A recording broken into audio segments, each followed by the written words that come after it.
Repair the bond. Understanding and using the phrase in English. Hello, everyone. Welcome to our latest English language learning video. Today, we're going to explore the meaning and use of the phrase, repair the bond. This is a phrase you might come across in various contexts, and understanding it can really enrich your English communication skills. Repair the bond is a metaphorical phrase. To repair means to fix something that is broken or damaged. A bond refers to a connection, relationship, or link between people or entities.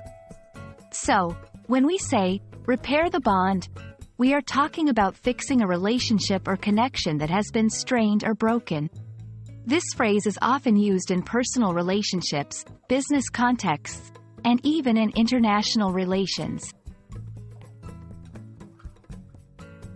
In this section, we will look at how repair the bond is used in various contexts. 1. Personal relationships. After the argument, they took steps to repair the bond, acknowledging their mistakes and communicating openly.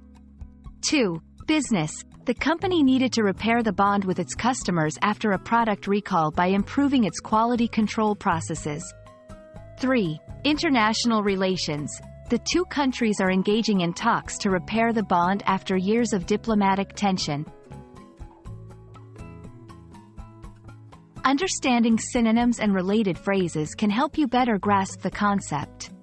Here are a few.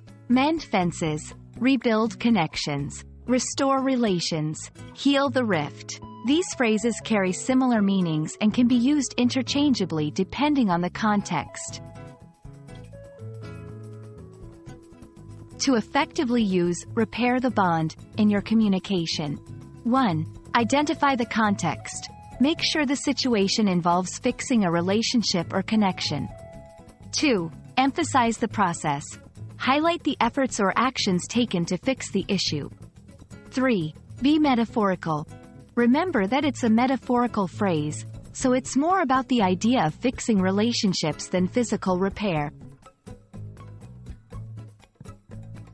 We hope this video has helped you understand the phrase, repair the bond, and how you can use it in your English conversations and writing. Remember, language is not just about words, but the ideas and relationships they express. Happy learning, and see you in our next video.